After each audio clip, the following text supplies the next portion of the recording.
사무엘상 4장 1절에서 22절, 1절에서 4절까지 함께 제가 봉독해 올려드리겠습니다. 구약 414면입니다. 사무엘의 말이 온 이스라엘에 전파되니라. 이스라엘은 나가서 블레셋 사람들과 싸우려고 에베네셀 곁에 진치고 블레셋 사람들은 아벡에 진쳤더니 블레셋 사람들이 이스라엘에 대하여 전열을 벌이니라. 그 둘이 싸우다가 이스라엘이 블레셋 사람들 앞에서 패하여 그들에게 전쟁에서 죽임을 당한 군사가 4,000명 가량이라.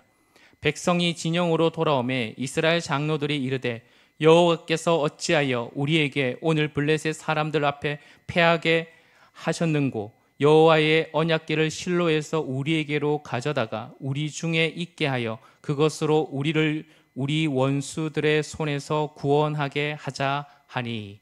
아멘. 할렐루야. 복된 주일 나오신 모든 분들을 주 이름으로 축복합니다. 우리 서로 축복할까요? 사랑을 축복합니다. 참 잘 나오셨습니다. 은혜 받으세요. 감사합니다. 네, 오늘 시간이 좀 갔지만 마침 그럴 줄 알고 제가 설교를 저번보다 더 많이 준비했어요. 마음을 다 내려놓으시고 편안하게 계시면 됩니다. 사랑하는 성도 여러분, 미신 종교, 기독교, 여러분이 비교하는 게 사실은 참 별 의미가 없죠. 그런데 굳이 비교를 하자면 미신은 뭐가 있습니까? 굿, 부적, 제사, 이런 거라고 있을 수 있습니다. 여러분, 한편으로 기독교는 뭐가 있죠? 말씀, 예배가 있습니다. 미신은 우리 인간을 자기의 종으로 삼기 위해 자기 마음대로 운명과 팔자로 사람들을 꽁꽁 묶여 놓습니다. 그것을 바꾸려면 어떻게 됩니까? 뭘 해야 돼요? 굿을 해야 되죠. 제사를 드리거나 뭘 써야 됩니까? 그렇죠. 부적을 써야 됩니다. 흔히 말로 굿을 해라, 제사를 드려라, 부적을 써라 하면서 속된 말로 사람들을 공갈합니다. 정말 미신적인 종교의 특징은 공갈인 것 같습니다. 굿 안 하면 어떻게 돼요? 남편 죽는다. 굿 안 하면 바로 자식 죽는다. 이런 공갈을 막상 당하면 많은 사람들이 두려워할까요? 그냥 아무 생각 없을까요? 두려워합니다. 그래서 시킨 대로 굿도 하고 부적도 하죠. 정성을 많이 들이면 신이 운명과 팔자도 고쳐주고 죽고 망하고 그 모든 것을 살려주고 장사도 잘 되고 하는 모든 것들, 이런 것들이 보통 미신적인 종교의 전부라고 볼 수 있습니다. 미신적인 종교의 특징 가운데는 자유가 없습니다. 이사를 가도 아무 날에 못 가죠. 무슨 날에 가야 됩니까? 그렇죠. 손이 뭐죠? 귀신이죠. 귀신이 없는 날에 가야 돼요. 손이란 말은 귀신, 손님이란 귀신이란 뜻합니다. 그래서 무당한테 가가지고 좋은 날짜를 받아서 어느 날에 이사 가면 됩니까? 라고 그렇게 말합니다. 사람이 결혼할 때 뭘 봐야 돼요? 궁합을 봐야 되죠. 운명과 팔자로 꽁꽁 묶어 놓습니다. 굿으로, 제사로, 부적으로. 그리고 그걸 다시 풀려고 하죠. 한마디로 어떻게 본다면 다시 말로 굿하고 제사하고 부적 쓰는 거 사실 뭐가 필요합니까? 돈입니다. 돈이면 다 해결되는 거예요. 사실은 돈 많이 들면 용한 부적 쓰는 거예요. 돈 많이 들면 더 비싼 거 해서 굿판 열으면 모든 애군을 물리치고 복을 받을 수 있다라고 그렇게 가르쳐요. 자유가 없어요. 여러분, 그렇게 굿하고 부적 써서 여러분 모든 애군이 물러가든가요? 인생에 아무런 걱정, 근심이 없나요? 아니죠. 여러분, 우리 기독교의 가장 중요한 가치는 어찌 보면 자유입니다. 자유. 여러분, 우리는 예수 믿는 사람은 이사는 언제 가야 돼요? 그렇죠. 가고 싶은 날 가십시오. 아이고야. 할렐루야. 네.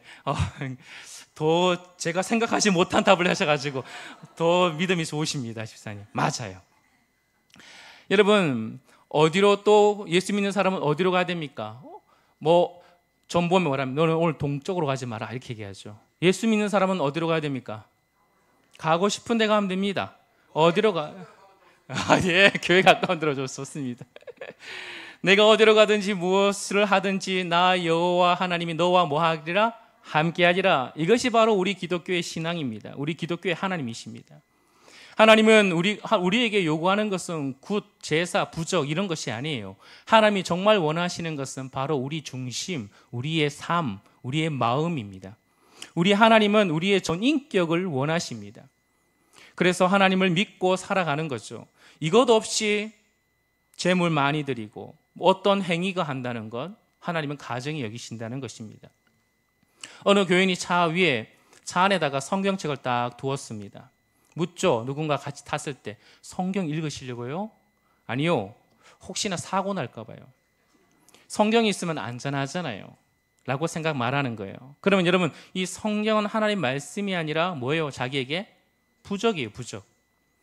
그는 하나님 말씀에 역사하신 살아계신 하나님을 인격적으로 전 중심으로 마음으로 삶으로 하는 것이 아니라 그냥 내 안전의 도구로 사용하고 있다라는 것입니다. 오늘 이 말씀, 오늘 이 사무엘상 4장에 있는 말씀이 바로 이런 형식적인 신앙, 하나님을 도구로 여기는 신앙의 비극을 보여주는 좋은 장면입니다. 구약 성경에 보면 이스라엘을 늘 괴롭히는 국가가 있었습니다. 특히 주전 11세기에 블레셋이라는 나라죠. 이스라엘을 가장 심각하게 괴롭힌 적이었습니다. 실제로 이스라엘의 존립에 매우 위협적인 그런 나라가 블레셋이었습니다. 오늘 그 블레셋이 이스라엘을 쳐들어왔습니다. 1절 말씀을 한번 볼까요? 1절 말씀. 사무엘의 말이 온 이스라엘에 전파되니라. 이스라엘은 나가서 블레셋 사람들과 싸우려고 어디에 진을 쳤어요? 에베네셀에 진을 쳤고 블레셋 사람들은 아벡에 진을 쳤더니 그랬어요. 이 전쟁 일어났어요. 이스라엘과 블레셋이 한판 붙었습니다. 여러분, 결과는 어떻게 되었을까요? 2절 말씀 보십시오. 결과는 어떻게 되었습니까? 몇 명이 죽었습니까? 4,000명이 죽었다라고 나와 있습니다. 그런데 여러분, 오늘 2절 말씀을 잘 보면 애매한 표현이 있습니다. 한번 찾아보세요. 이스라엘이 전쟁을 했는데 패했습니다. 그런데 오늘 이 2절의 말씀 보면 블레셋 사람들에 의해서 패했다고 했습니까? 블레셋 사람들 앞에서 패했다고 했습니까? 앞에서 패했다고 하는 거예요. 여러분, 이게 왜 중요하죠? 분명히 이스라엘 백성들이 전쟁에서 패했는데 그 진짜 원인은 블레셋입니까? 아닙니까? 아니라는 거예요. 이게 무슨 말인가 그러죠. 여러분, 성경은 이 모든 이 전쟁의 주관자가 누구신가? 그렇죠. 이 이스라엘 백성들이 과연 누구 앞에, 블레셋에 의해서 우리가 보기엔 전쟁에서 패한 거죠. 그러나 성경 기자는 그것이 아니라 블레셋 앞에서 패하게 되었다. 이 전쟁은 바로 누가 주관하고 계신가? 그렇다면 왜 그렇게 하셨는가? 라는 그런 질문을 우리가 던져야 되는 것입니다. 첫 번째, 이스라엘과 블레셋이 전쟁을 딱 한판 하니까 4,000명이 죽었어요. 이때 이스라엘 백성들과 모든 장로들은 충격을 받았죠. 왜요?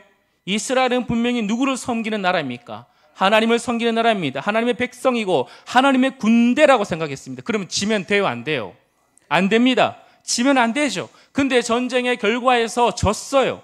그러니 백성의 마음에 의문이 생긴 거죠.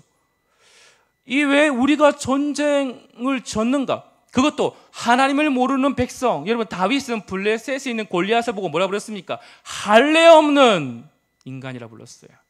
그러니 언약에서 완전히 벗어난 이방인, 저 블레셋에, 하나님을 모르는 블레셋에 졌다는 것은 상상이 안 가는 거예요. 그래서 이들이 그 패배의 책임을 어디로 돌리고 있습니까? 3절 말씀 보십시오. 백성이 진영으로 돌아오매 이스라엘 장로들이 이르되 누구에게? 여호와께서 어찌하여 우리에게 오늘 블레셋 사람들 앞에서 뭐 하였는고? 패배하게 하셨는고? 여기까지. 여러분, 누가 이 전쟁에 패배하게 하셨다는 거예요? 하나님. 어찌 보면 답이긴 해요. 나름대로 신학적인 질문입니다. 나름대로 고민을 한 거예요. 하나님이 우리를 왜 패배하게 하셨는가? 그래서 이런 신학적인 고민을 하고 나서 나름대로의 결론을 냅니다. 그 결론이 뭐냐면 뭐를 가져와야 된다? 언약궤. 우리가 언약궤를 사용하지 않았기 때문에 진 것이다 라고 판단을 내려요. 나름대로의 경험적인 판단이에요. 왜냐하면 민수기 10장 35절과 36절 말씀을 한번 보시면, 민수기 10장 읽어볼까요? 시작.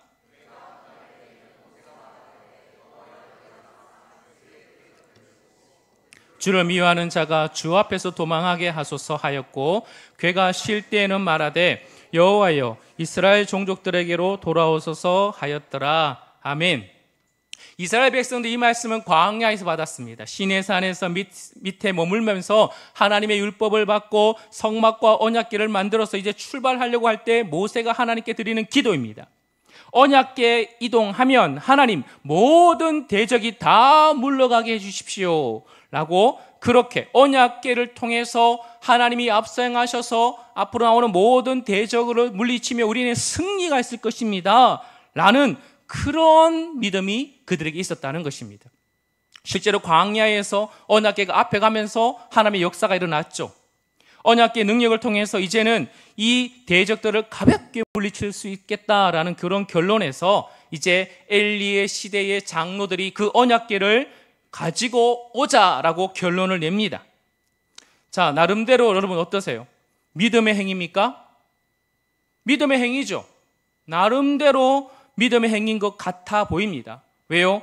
전쟁은 누구에게 속한 것이니까? 하나님께 속한 것이니까 언약궤를 가지고 오면 그곳에 하나님의 임재가 있는 곳이니, 저는 언약궤를 가져오면 하나님도 함께 올 것이고 그러면 승리하지 않겠는가라는 그런 나름대로의 자신들의 신념의 믿음의 행위였습니다.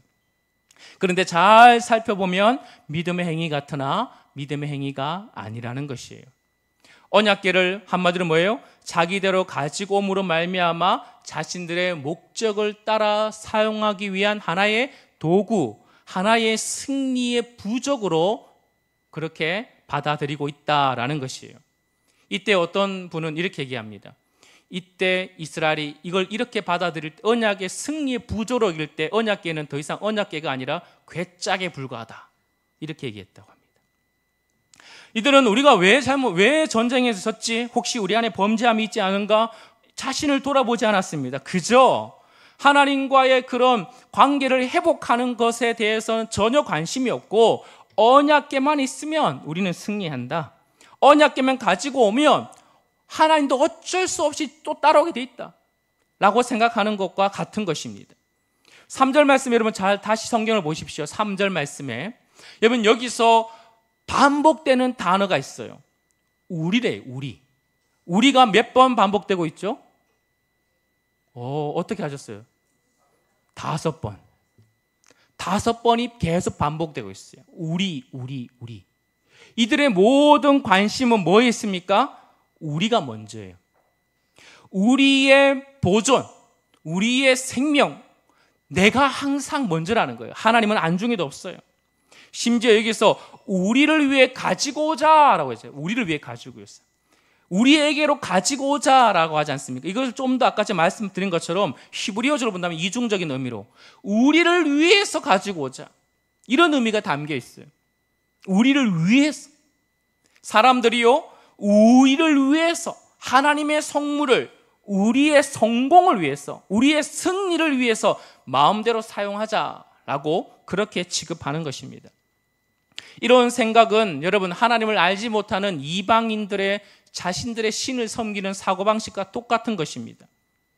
자신들이 뭔가 열심히 하고 자신들이 뭔가 이렇게 하면은 그 신이 감동을 받아서 할 것이다, 내가 이것만 가지고 있으면 어쩔 수 없이 신은 따라오게 돼 있다 라는 이방 신을 섬기는 이방인들의 그런 사고방식과 똑같은 것입니다.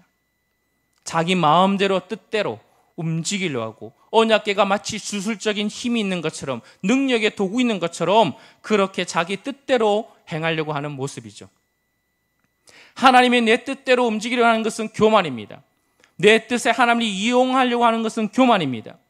여러분, 이때 전쟁에 패했을 때 이스라엘 백성들은 어떻게 해야 됩니까? 회개해야 되죠. 또 먼저 그 전에 뭐 해야 됩니까? 물어야죠. 하나님께 물어야 됩니다.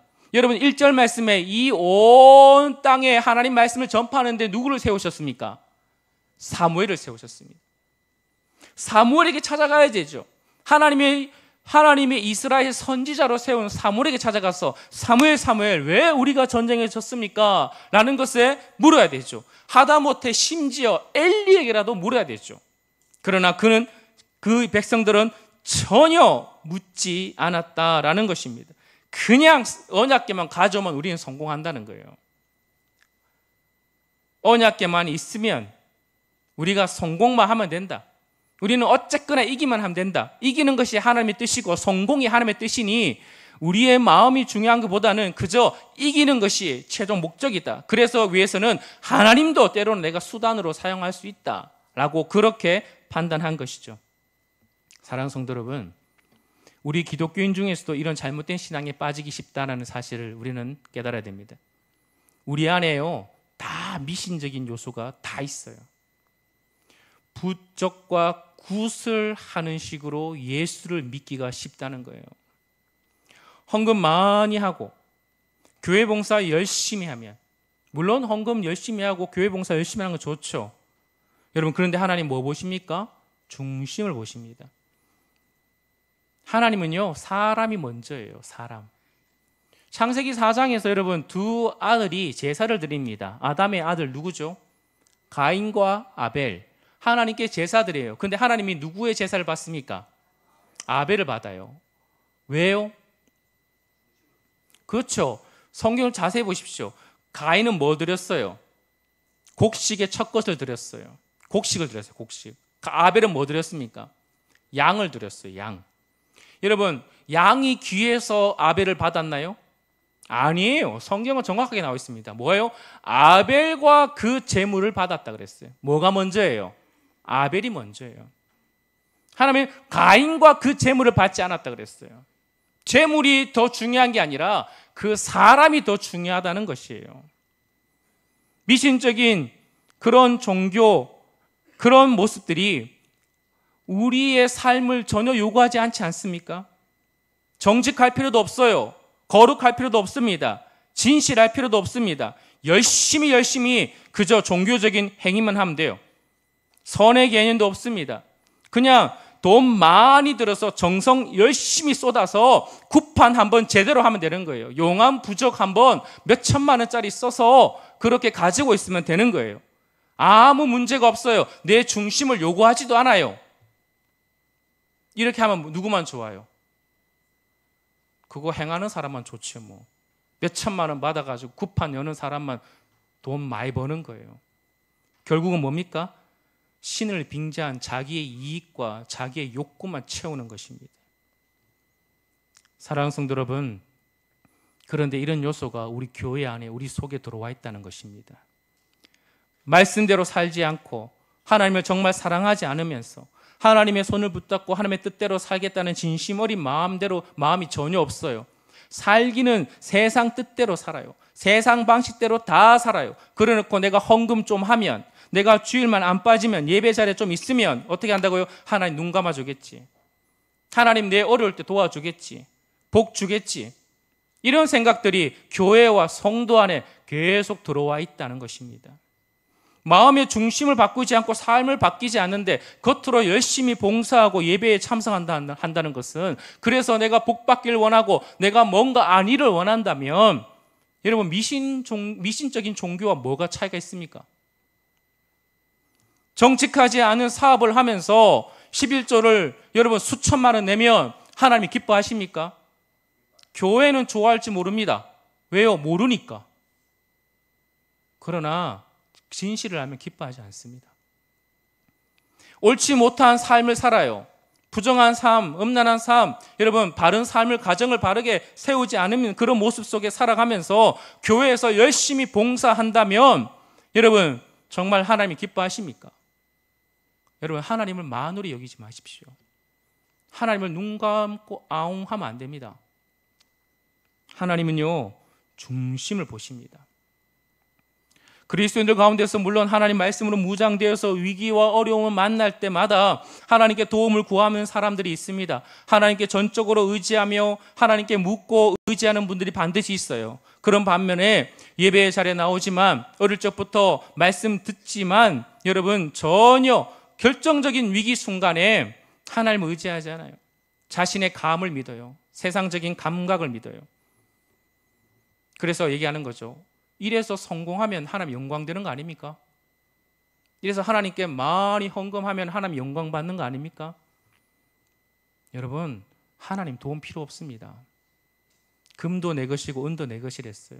하나님은 무엇을 원하신다고요? 여러분의 전 인격을 원하십니다. 이게 우리에게 있어야 된다는 것입니다. 여러분, 사무엘상 4장은 우리에게 이런 교훈을 절실하게 보여주고 있어요. 여러분, 좀 더 전쟁 안으로 들어가 볼까요? 4절 말씀을 같이 해보겠습니다. 4절 시작.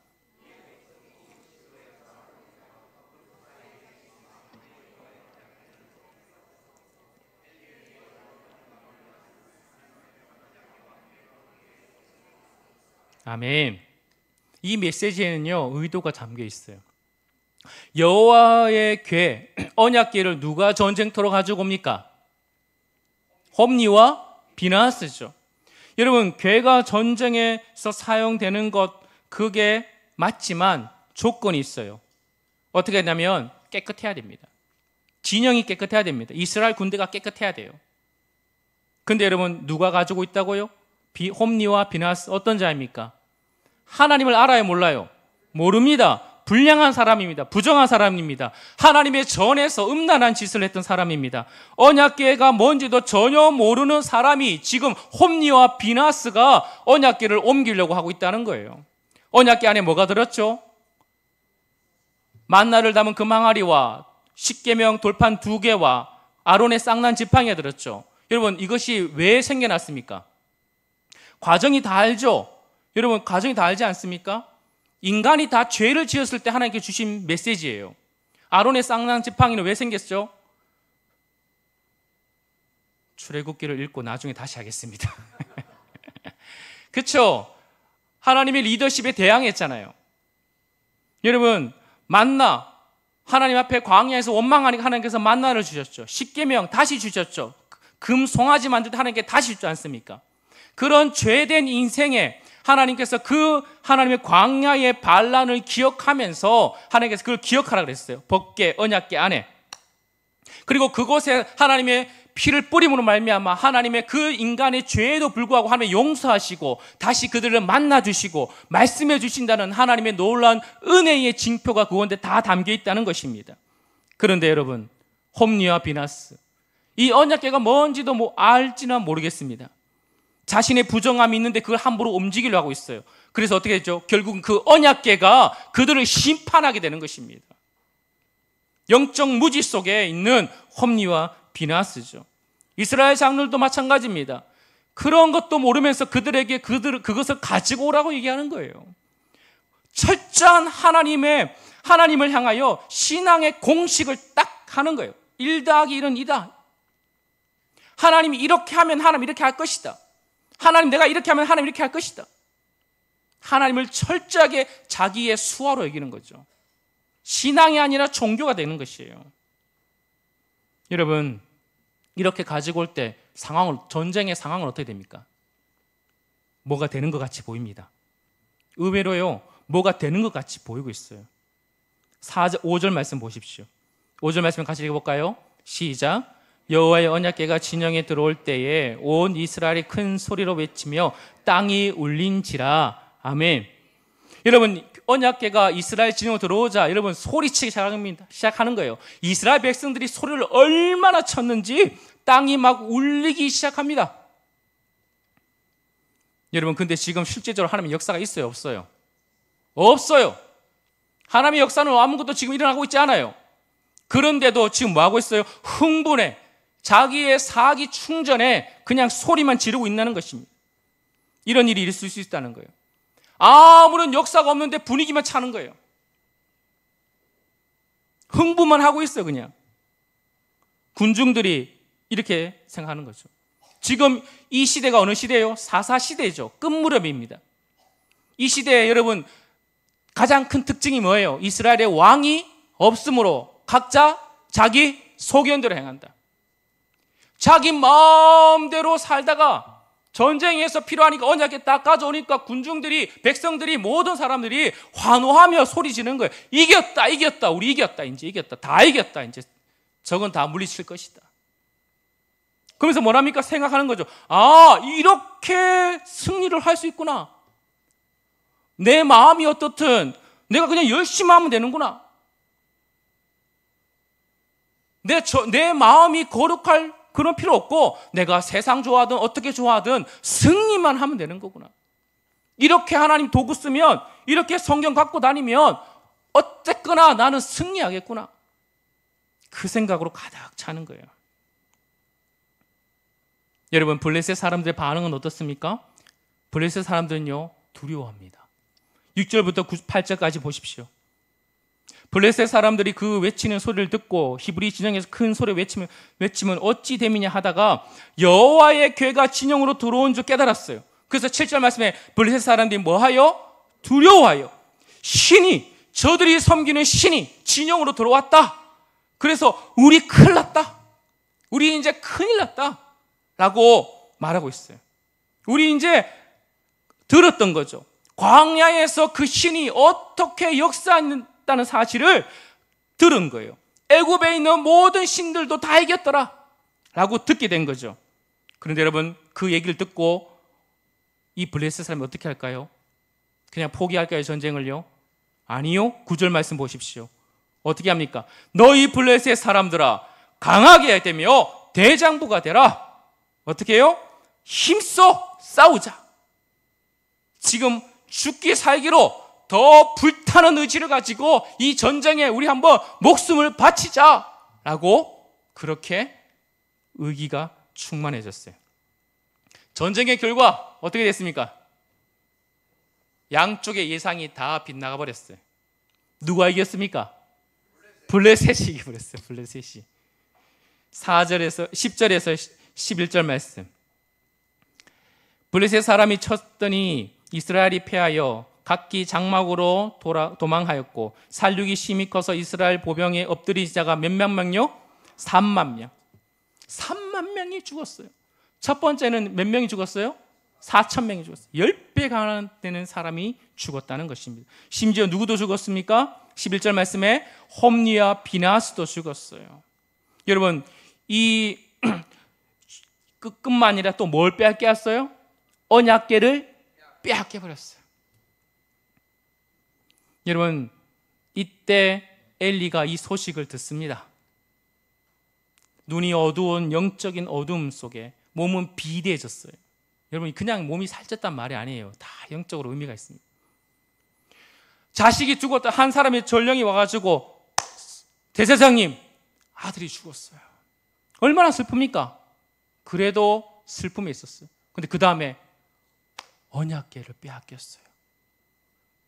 너무 충격이 돼가지고 의자에 넘어져서 목이 부러져 죽습니다. 그 애가 사사한 지 몇 년 만에? 40년 만에. 참 비참하죠. 여러분, 이 비통한 상황을 여러분 비느하스 아내가 이렇게 말합니다. 왜냐하면 그때 전쟁에 나간 홈리와 비느하스의 아내가 임신하고 있었거든요. 19절 말씀, 20절 말씀 보십시오.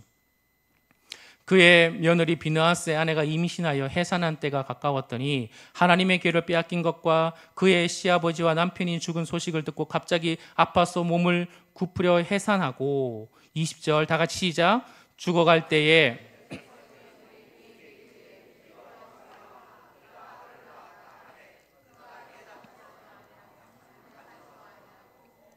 비느하스의 그 아내가 비극적인 소식을 듣고 있을 때 그도 점점 죽어가고 있었어요. 자식을 낳을 때가 되었어요. 만삭되지 못한 가운데 지금 자식을 해산하려고 하고 있어요. 그래서 죽어가는 그 여인을 보고 산모를 보고 옆에 있는 산파들이 자꾸 힘을 줘요. 죽지 마라, 힘을 내라, 힘내라 얘기하는데 여러분 어때요? 힘이 나지 않죠. 그러다가 애를 쑥 놔버렸어요. 애가 봐라, 아들이다, 아들! 라고 얘기했는데 산모가 알을 쳐다봐요, 안 봐요? 안 봐요. 모든 희망을 잃어버렸어요. 그리고 그 이름을 뭐라 짓습니까? 21절 말씀에 뭐라 지어요? 이가봇. 그리고 죽습니다. 이가봇이 뜻이 뭡니까? 21절과 22절 말씀에 영광이 이스라엘에게서 떠났다. 하나님의 괴가 빼앗겼으므로 영광이 이스라엘에서 떠났다. 이가봇이시라고 그 자녀의 이름을 불러주는 것이에요. 이게 바로 이 사무엘상 4장의 여러분 이 결론이에요. 여러분, 하나님의 그런 인격적인 관계를 완전히 무시하고 이방 종교 신을 섬기듯이 하나님을 섬기는 그들의 결말이 이런 것이에요. 하나님의 심판입니다. 하나님이 더 이상 너희들 통치하지 않겠다. 하나님의 임재가 너희들에게 더 이상 없다 라고 그렇게 말하는 거예요. 너의 중심에 하나님을 모시지 않고 껍데기로 하나님을 섬기고 있다. 하나님의 영광이 떠날 것이다. 여러분, 이 영광이 떠났다, 하나님의 영광이 떠났다는 중요한 장면이 또 에스겔서 보면 나오죠. 에스겔서 10장과 11장, 우리 새벽에 본 말씀이기도 한데, 여러분 거기에 보면 가증한 일을 행합니다. 예루살렘 성전 안에서 온갖 음행과 우상을 다 섬기면서 그들이 고백한 게 뭡니까? 우리 예루살렘 성전이 있기 때문에 망하지 않는다. 우리 예루살렘 성전이 있어서 다른 나라의 침략이 오더라도 우리는 반드시 승리한다. 내 삶은 지금 완전히 우상 숭배하고 삶은 완전히 불의를 행하고 음란한 짓을 그렇게 하면서도 나는 성전 안에 있기 때문에 괜찮다. 여러분, 하나님의 심판이죠. 그때 하나님께서 성전에서 하나님의 영광이 떠났다 그랬어요. 사랑하는 성도 여러분, 지금 바로 이스라엘 상황이 그런 것입니다. 이스라엘의 무지, 범죄함. 여러분, 사실 언약궤가 빼앗겼기 때문에 하나님의 영광이 떠난 게 아니에요. 이미 그들은 하나님을 무시하고 무지하고 범죄함으로 말미암아 하나님을 참된 왕으로 모시지 않기 때문에 이스라엘 백성들에게 이미 하나님의 영광이 사라진 것입니다. 그래서 언약궤를 빼앗긴 것입니다. 모든 것이 하나님의 주권 아래 이루어진 것이죠. 하나님의 주도 아래 이루어진 것입니다. 하나님의 힘이 없나요? 블레셋을 이길 힘이 없습니까? 있습니다. 하나님이 힘이 없어서 언약궤를 블레셋에 빼앗긴 것이 아니에요. 다음 주에 보겠지만 하나님이 얼마나 놀랍게 친히 하나님이 역사하시고 승리하며 개선 장군처럼 돌아오는지 보게 될 것입니다. 사랑하는 성도 여러분, 하나님이 왜 그렇게 하셨죠? 왜 이렇게 하셨습니까? 이스라엘이 지는 게 하나님의 뜻이에요.